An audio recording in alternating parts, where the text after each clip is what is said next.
मुल्क में corona virus के केसेस में लगातार इजाफा जारी और हर रोज 3 लाख से ज्यादा नए केसेस हो रहे हैं रिपोर्ट। मरकजी वजारत सेहत के ताज़ा आदात के मुताबिक मुल्क में गुज़िश्ता 24 घंटों के दौरान कोरोना के 3,33,533 नए मामलों की गई तस्दीक, जबकि इसी दौरान 525 मरीजों की हो गई मौत वाक़ई। इसके मुकाबले गुज़िश्ता रोज मुल्क में 4,171 मामले आए हैं कम।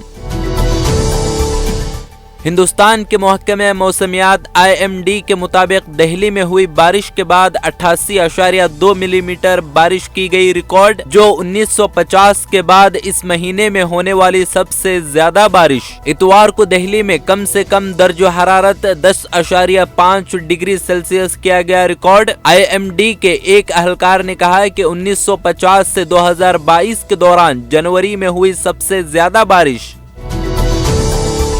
पंजाब इंतखाबात के चलते नवजोत सिद्धू के करीबी और मुशीर मोहम्मद मुस्तफ़ा के खिलाफ की गई FIR दर्ज। इश्तियाल अंगेज तकरीर करते हुए नाजेबा अल्फाज का इस्तेमाल करने का है इल्जाम। वीडियो में साबिक DGP मोहम्मद मुस्तफ़ा अपनी बीवी और कांग्रेस उम्मीदवार के लिए कर रहे थे इंतखाबी तशहीर। कहा कि उनके प्रोग्राम के पास किसी और को इजाजत दी गई तो भुगतने होंगे संगीन नताइज। उत्तर प्रदेश इंतखाबात के चलते समाजवादी पार्टी ने इलेक्शन कमीशन से चैनलों पर ओपिनियन पोल की ब्रॉडकास्टिंग पर रोक लगाने का किया मुतालबा। रियासती सदर नरेश उत्तम ने EC को खत लिखकर ज़ाबिते अखलाक की खिलाफ वर्जी दिया करार। उन्होंने कहा कि ओपिनियन पोल की तरसील से इंतखाबी अमल हो रहा है मुतासिर। पहले मरहले की नामजदगी की तारीख खत्म होने के बाद इससे वोटर गुमराह होने का लगाया इल्जाम। नेताजी सुभाष चंद्र बोस की यौम पैदाइश पर पार्लियामेंट हाउस के सेंट्रल हॉल में वजीर आजम और लोकसभा स्पीकर ने उनकी तस्वीर पर खराज अकीदत किया पेश। इस मौके पर कई मरकजी वज़रा, अराकीन पार्लियामेंट और साबिक अराकीन पार्लियामेंट थे शामिल। इस मौके पर लोकसभा सेक्रेटेरिएट की तरफ से हिंदी और अंग्रेजी में शाया होने वाले नेताजी बोस की सवाने हयात पर मुश्तमिल एक किताबचा मौजूद अफराद को किया गया तोहफे में पेश। उत्तर प्रदेश के नायब वजीर आला केशव प्रसाद मौर्य सरेथू के असेंबली सीट से बनाए गए उम्मीदवार। वोट मांगने के लिए यहां के गुलामीपुर गांव में पहुंचे नेताजी को खवातीन की शदीद मुखालफत का करना पड़ा सामना। खवातीन ने उनके सामने दरवाजा तक कर दिए बंद। केशव प्रसाद मौर्य के खिलाफ नारेबाजी करते हुए केशव मौर्य चोर है जैसे लग रहे थे नारे।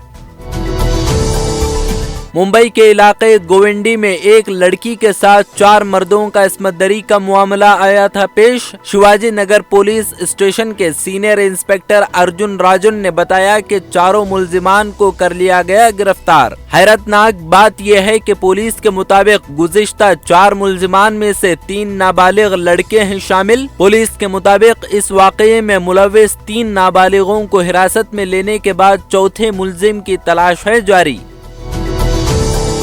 वजारत सेहत की तंजीम INSA कॉक के ताज़ा तरीन बुलेटिन ने माहिरीन की तशवीश में किया इजाफा। तंजीम की जानिब से कहा गया कि कोरोना का ओमिक्रॉन वेरिएंट अपने कम्युनिटी फैलाव के मरहले पर है पहुंच गया। ये भी कहा गया कि ओमिक्रॉन के नए वेरिएंट BA.2 के नए केसेस भी मुल्क भर में ही पाए गए। रिपोर्ट में कहा गया कि दिल्ली और मुंबई जैसे शहरों में कम्युनिटी स्प्रेड हुआ और यहाँ तेजी से केसेस सामने आने का है खदशा।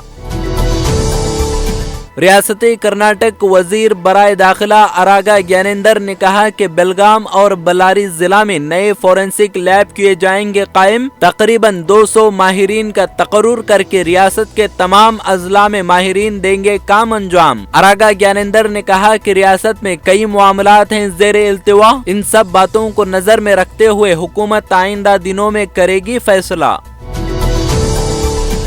वक्फ बोर्ड में अफसरों के साथ हुई वर्चुअल मीटिंग में चेयरमैन शाफई सादी ने तमाम अजला के वक्फ अफसरों को जारी की हिदायत। कहा कि वक्फ ग्रांट की रकम इस्तेमाल करके उसकी यूटिलाइजेशन सनद वक्फ बोर्ड में करवाई जाए जमा। उन्होंने कहा कि साल 2017-18 से वक्फ ग्रांट का हो ही नहीं सका इस्तेमाल और कहा कि जिन इदारों ने ग्रांट इस्तेमाल नहीं किया उनके खिलाफ कार्रवाई के लिए बनाई जाए फाइल।